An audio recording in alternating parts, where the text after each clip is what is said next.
Super Smash Bros. Is one of the most adored crossover series in video gaming. The GameCube brought to life Super Smash Bros. Melee in 2001, but who cares? We all know that, right? Well, what if I told you that there's some special information, confidential information, that has been locked away for years? But I'm going too ahead of myself. We'll have to go back. We'll have to dissect Melee for what it's worth, because there's a reason Melee has been the preferred Smash for decades. Everything about this game is, dare I say, smashing? Oh, Melee would feature a diverse line of characters, many who get an equal opportunity to be played, adored, and besotted by the voluptuous fanbase backing it. No way! There is one particular character that has been neglected time after time, a non-playable character that has become the whipping boy of Nintendo, and I'm referring to, of course, Sandbag, a lone soul enslaved by the grips of an ignorant society, unable to perceive beyond the truth. Who would have thought that this bag of sand would evolve into such a monster? And this issue was a lot worse than we thought.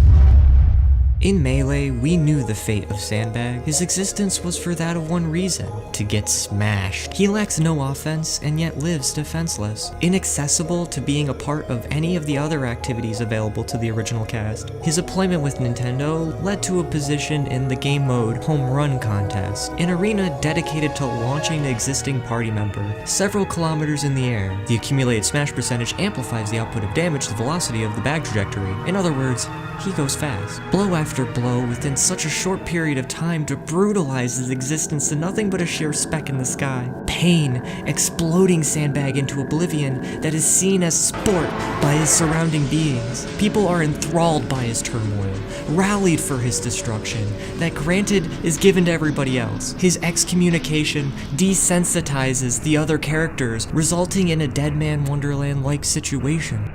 Think this cheese is real. Hell, even if it was, they're friggin' criminals.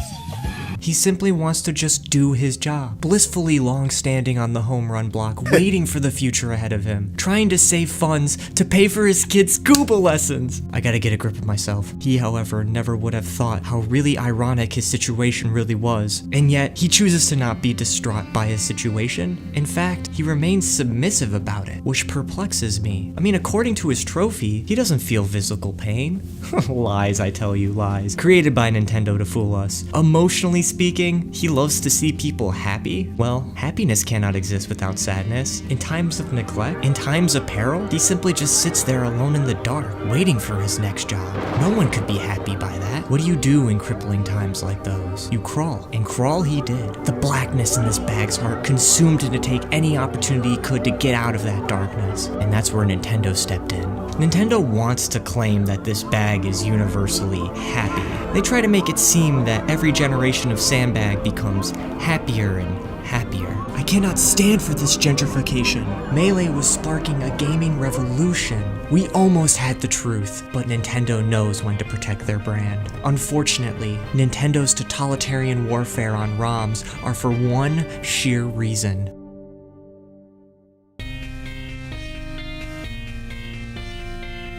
did you see that?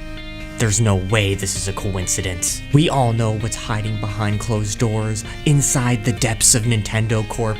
Rumor has it they are privately experimenting with Project SAD. Sandbag, Acquisition, Destruction. Using Sandbag's DNA, Nintendo is mass manufacturing real-life sandbags. Due to their open obedience to even the matter of sheer pain, this took the interest of the Yamaguchi dynasty of Nintendo. Their questionable business tactics against piracy and fair use was that of a marketing ploy to distract us from what's really going on. Thanks to their tight grip on the Western market while keeping price titles at $60, they've accumulated enough funds to finalize their work. Soon, a mass amount of sandbags will invade all neighboring countries and...